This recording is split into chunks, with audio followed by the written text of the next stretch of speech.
Hai teman-teman semua, perkenalkan, nama saya Dr. Gigi Febriana Raja Guguk. Saya adalah peserta Latsar CPNS Angkatan 41 Kabupaten Malinau. Saya mendapat tugas dari tutor saya, Dr. Haji Wartono, SEMM MPD, tentang kesiapsiagaan bela negara. Nah, bagaimanakah contoh penerapan nilai-nilai bela negara itu? Menurut saya, contohnya yaitu menciptakan suasana rukun, damai, dan harmonis dimanapun kita berada, meningkatkan iman dan takwa, selalu belajar, dan meningkatkan ilmu pengetahuan dan teknologi.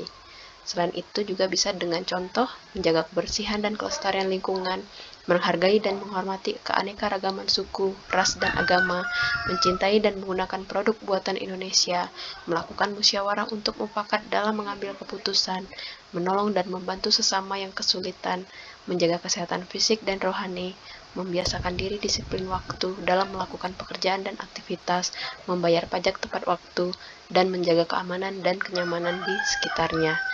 Itu adalah beberapa contoh dari penerapan nilai-nilai bela negara dalam kehidupan sehari-hari. Selanjutnya, kita akan bahas tentang bagaimana membentuk sikap dan perilaku bela negara.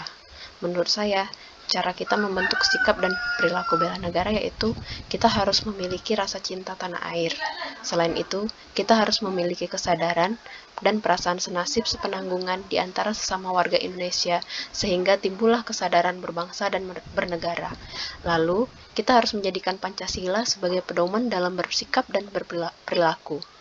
Lalu kita harus membiasakan diri untuk mengutamakan kepentingan bersama daripada kepentingan sendiri atau golongan, sehingga tidak sulit untuk rela berkorban untuk bangsa dan negara. Lalu kita juga harus menjaga kesehatan fisik dan rohani sebagai awal untuk memiliki kemampuan bela negara. Dan yang terakhir, memiliki semangat dan daya juang yang tinggi untuk membentuk dan mempertahankan negara yang berdaulat, adil, dan makmur. Selanjutnya, tentang apa saja contoh kesiapsiagaan jasmani. Contohnya yang pertama, rajin berolahraga. Yang kedua, rutin melakukan aktivitas fisik seperti membersihkan halaman, mencuci, dan lain-lain. Yang ketiga, mengkonsumsi makanan dan minuman yang bergizi, yaitu tentu dengan gizi yang seimbang. Lalu yang keempat, kita harus cek kesehatan secara berkala 6 bulan sekali, baik waktu kita sakit ataupun waktu kita sehat, kita harus tetap cek kesehatan kita secara berkala 6 bulan sekali. Lalu, istirahat dan tidur yang cukup, tidak kurang dan juga tidak berlebihan. Lalu, perbanyak konsumsi air putih. Lalu, jangan sering menunda buang air. Itulah contoh kesiapsiagaan jasmani kita untuk membela negara. Selanjutnya, kita akan membahas tentang manfaat seseorang yang memiliki kesiapsiagaan mental. Nah, apa manfaatnya ya kalau seseorang itu memiliki kesiapsiagaan mental? Menurut saya, manfaatnya yaitu yang pertama, terhindar dari gejala-gejala gangguan jiwa dan gejala-gejala penyakit jiwa. Yang kedua, dapat menyesuaikan diri dengan diri sendiri, dengan orang lain, dan masyarakat serta lingkungan. Yang ketiga, mendapat pengetahuan untuk mengembangkan dan memanfaatkan segala potensi dan bakat yang ada semaksimal mungkin, sehingga dapat membawa Anda kepada kebahagiaan.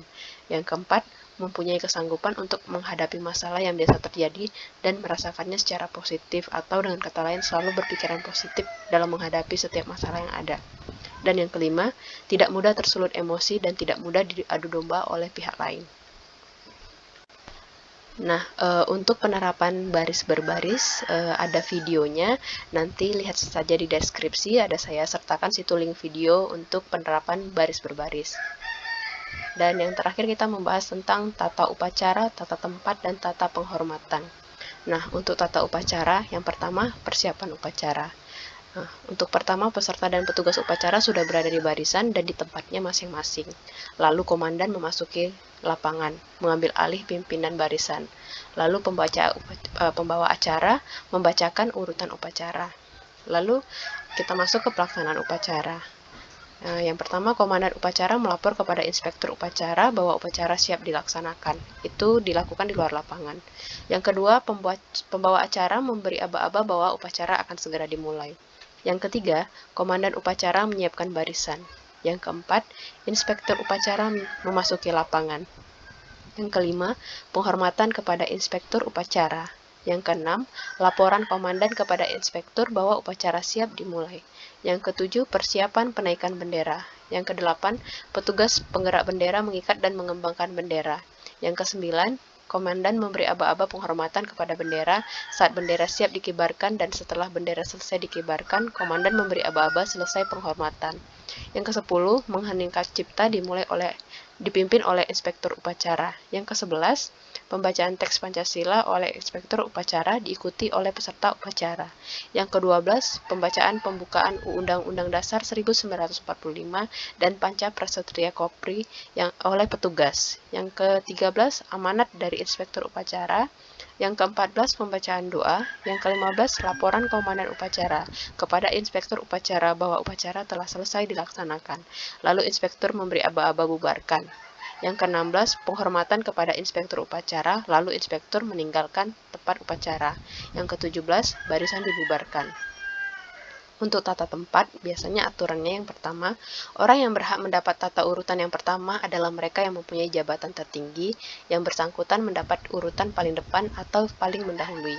Yang kedua, jika menghadap meja, maka tempat utama adalah yang menghadap ke pintu keluar, dan tempat yang terakhir adalah tempat yang paling dekat dengan pintu keluar. Yang ketiga, pada posisi berjajar pada garis yang sama, tempat yang terhormat adalah A. Tempat yang paling tengah, B. Tempat sebelah kanan luar, atau rumusnya posisi sebelah kanan pada umumnya selalu lebih terhormat daripada posisi sebelah kiri. Lalu, apabila naik kendaraan, bagi menteri atau kepala atau seseorang mendapat tata urutan paling utama, maka 1. Jika di pesawat udara, naik paling akhir, turun paling dahulu. Jika di kapal laut, naik dan turun paling dahulu. Jika di kereta api, naik dan turun paling dahulu. Jika di mobil, naik dan turun paling dahulu. Yang kelima, orang yang paling dihormati selalu datang paling akhir dan pulang paling dahulu. Yang keenam, jajaran kehormatan, orang yang paling dihormati harus datang dari sebelah kanan dari pejabat yang menyambut. Bila orang yang paling dihormati yang menyambut tamu, maka tamu akan datang dari arah sebelah kirinya. Kalau tata penghormatan biasa dilakukan untuk 1. Pejabat negara, pejabat pemerintahan, perwakilan negara asing, atau organisasi internasional, serta tokoh masyarakat tertentu dalam acara kenegaraan atau acara resmi yang mendapat penghormatan. Yang kedua, tata penghormatan itu sebagaimana dimaksudkan meliputi penghormatan terhadap bendera, penghormatan dengan lagu kebangsaan, atau bentuk penghormatan lain yang sesuai dengan ketentuan peraturan perundang-undangan. Di sini saya sertakan video tentang tata penghormatan, nanti linknya dapat dibaca di deskripsi, ada saya sertakan link video tata penghormatan. Baik, demikian podcast dari saya tentang kesiapsiagaan bela negara. Atas perhatiannya saya ucapkan terima kasih.